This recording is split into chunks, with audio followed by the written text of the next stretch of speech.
Gypsy Rose snapped and had her mother murdered. She went to prison for it and she just got out.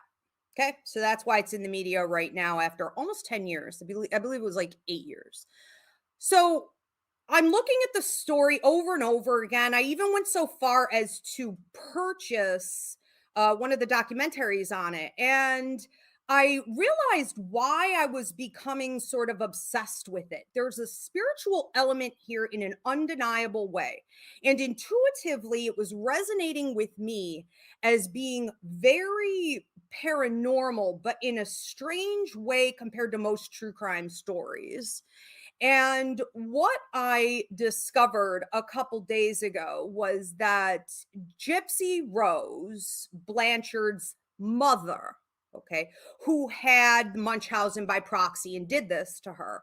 Her name is Dee Dee Blanchard. And Dee Dee apparently took a jar, a cow tongue, a picture of Gypsy Rose and her boyfriend, and some of Gypsy's menstrual blood, put it in this jar, put a hex on it, put a spell on it, and said to her daughter something along the lines of, I put a voodoo curse on you. You will never have love. She buried it in the yard. And I said, this is bat crazy. Okay. This is what I was waiting for. I was waiting to hear something nutty like this because there's clearly some underlying paranormal stuff coming at it from multiple angles. So this was the first thing I heard that made me say, yeah, there's no way Dee Dee, forget Gypsy's story, there's no way Dee Dee pulled this off, convincing doctor after doctor and surgeon after surgeon and pharmacists, and would move from place to place, and she got free housing. I mean, Habitat for Humanity built them a home even. And then she happened to have the luck to get hit by Katrina in Louisiana, and any files that had been kept on Gypsy Rose were wiped out in the flood. So she got to do even more con jobs by saying there are no files, there's no proof. This stuff doesn't just happen without some kind of influence, bigger influence, right? Like constant spell work or manifestation, or something was behind this.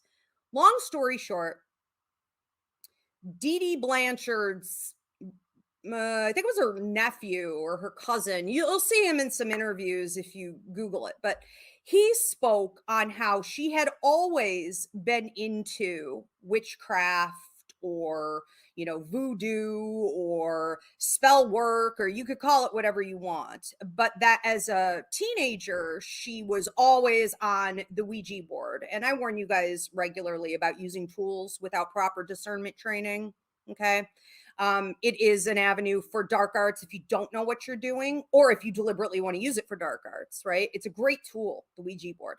So I guess she was always on the Ouija board. She had some tattoos that were also, geared toward witchcraft. And I believe, again, it was her nephew who had said this specifically. He believes that she was working regularly on the doctors, that she was working on the nurses, that she was working to use these spells to convince people to give them money, to believe her story. Okay.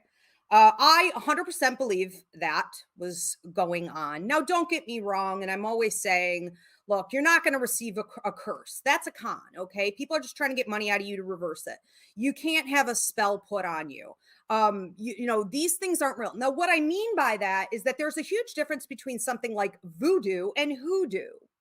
So when we're talking about something like hoodoo, which is what I think she was doing, it requires your mental willingness to allow for the curse to take a toll on you. So it's essentially like saying, if you believe it, then it is true. If you want to know more about the difference between voodoo and hoodoo, there's a great movie called The Skeleton Key. It's one of my favorites. You can go watch to learn more, okay? Because I don't have time to get into it today. But anyways, the idea that she was doing this made a lot of sense to me, given the way she so successfully pulled this off. Now, second thing I noticed about this case that looked exactly like possession, but understanding that possession does not occur unless you invite it.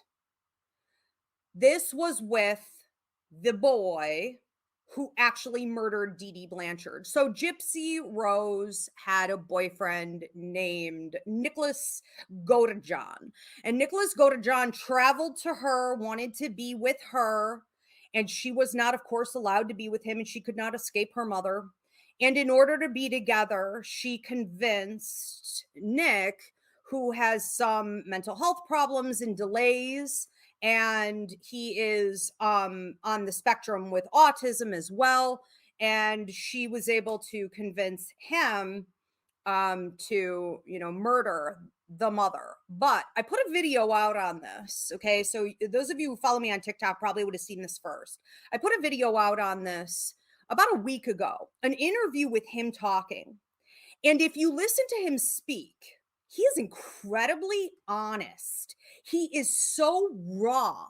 I love talking with people who have schizophrenia or, other mental disorders, because when they speak about the mediumship process, the voices that they hear, they speak with such authenticity that it pieces together what all of us have. All of us have innate mediumship ability. And it helps us to understand and bridge the gap between the worlds. Okay. So whether you have mental illness or not, we're all mediums and we all hear these voices. We all receive this guidance, high vibrational or low vibrational, angels or devils. It happens all day, every day, all around the world. Okay. And it's these people who can really help us to embrace what we have going on, because to them, it's just a normal way of life. Okay.